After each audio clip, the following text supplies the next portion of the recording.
जय मसीह की life in Christ ministry में आपका स्वागत है। आज मैं बताना चाहती हूँ कि परीक्षाएं हमारे जीवन में क्यों आती हैं। हो सकता है परीक्षा एक बीमारी के तौर से हमारे जीवन में आए, या फिर ये परीक्षा हमारी कोई समस्याओं लेके आई। ये परीक्षा है ना, कुछ भी हो सकता है, मानसिक तौर से या शारीरिक तौर से या आर्थिक तौर से आप किसी भी परीक्षा में पड़े हैं, तो वो परीक्षा हमारे जीवन में क्यों आती है और परमेश्वर का क्या मकसद है उन परीक्षाओं को आने देने में। हालेलुया। परमेश्वर का वचन हमें बताता है, पहला कुरिन्थियों 10:13 में जब हम पढ़ते हैं तो इसमें लिखा है, तुम किसी ऐसी परीक्षा में नहीं पड़े जो मनुष्य के सहन से बाहर है। परमेश्वर सच्चा है और वो तुम्हें सामर्थ्य से बाहर परीक्षा में ना पड़ने देगा, वरन परीक्षा के साथ निकास भी करेगा कि तुम सह सको।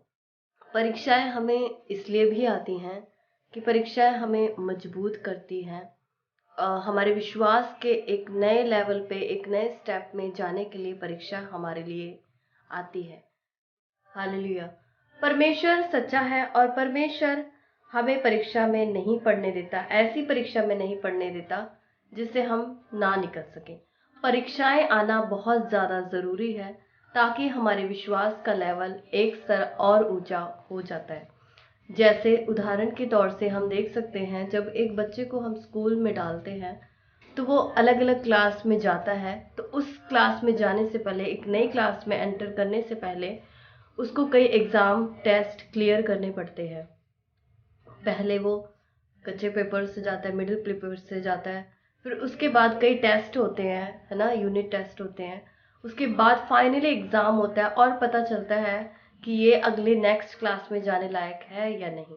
उसी प्रकार से हमारे जीवन में जब परीक्षाएं आती हैं तो इन परीक्षाओं को देख के कुड़कुड़ाए ना, बुड़बुड़ाए ना, बल्कि परमेश्वर का धन्यवाद करें कि परमेश्वर क्या चाहता है हमें इन परीक्षाओं के द्वारा हमें सिखाना ना। हमें मजबूत बनाता है परमेश्वर, हमें ऐसा बनाता है कि हम दूसरों पे डिपेंड ना हो, बल्कि परमेश्वर के ऊपर पूरा भरोसा रखें, क्योंकि वही हमें छुड़ाता है और हमें ऐसे बना देता है कि ताकि हम दूसरों को भी बता सकें कि अगर तेरे जीवन में ये प्रॉब्लम आ रही है तो इसका सलूशन क्या है। हम वो बातें तभी बता सकते हैं जब हमने अपने जीवन में उसको एक्सपीरियंस किया हो या हम उन परीक्षाओं से निकले हो। हालेलुया। वचन में इस प्रकार से लिखा है कि तुम किसी ऐसी परीक्षा में नहीं पड़े जो मनुष्य के सहन से बाहर है। ऐसी कभी भी हमारे जीवन में परीक्षाएं नहीं आती हैं कि हम उन्हें सह ना सके। परमेश्वर हमें सामर्थ्य देता है उन परीक्षाओं को सहने के लिए, उनसे बाहर निकलने के लिए, क्योंकि परमेश्वर हमारा सच्चा है। वचन में जैसे लिखा है, परमेश्वर सच्चा है और वह तुम्हें सामर्थ्य से बाहर परीक्षा में ना पड़ने देगा, वरन परीक्षा के साथ निकास भी करेगा कि तुम सह सको। हालेलुया।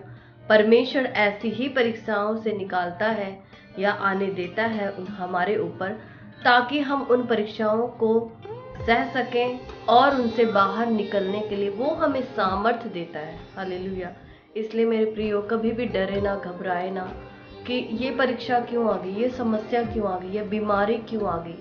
जब भी किसी के जीवन में ऐसी प्रॉब्लम होती है, बीमारी, समस्या, आर्थिक तंगी होती है, तो सबसे पहले उसके मुंह से यही निकलता है कि क्या मैं पूरी दुनिया में मैं ही एक ऐसा व्यक्ति था या ऐसे एक स्त्री थी या पुरुष हूँ कि मेरे ही जीवन में ये परीक्षाएं क्यों आई हैं। हालेलुया। परमेश्वर आपको कुछ नया सिखाना चाहता है आपके जीवन में, ताकि आप उसके वचन में, आप उसके विश्वास में और उसके राज्य में और बढ़ सकें। इसलिए वो चीज़ें आती हैं। तो परमेश्वर का धन्यवाद हो इन वचनों के द्वारा। परमेश्वर आपको आशीष दे, और जब आपके जीवन में परीक्षाएं हैं तो उन परीक्षाओं को धन्यवाद करें और परमेश्वर से बोले, प्रभु कि आप मुझे क्या सिखाना चाहते हैं इस बीमारी के द्वारा, इस समस्या के द्वारा, इस आर्थिक तंगी के द्वारा, है ना। तो परमेश्वर आपको सिखाएगा और मजबूत करेगा, दृढ़ करेगा। हालेलुया। परमेश्वर आपको आशीष दे। इस वचन को औरों तक भी पहुंचाए, ताकि परमेश्वर का वचन दूसरों तक पहुंचे और दूसरे लोग भी मन फिराएं, परमेश्वर का राज्य बढ़े। आपको जय मसीह की।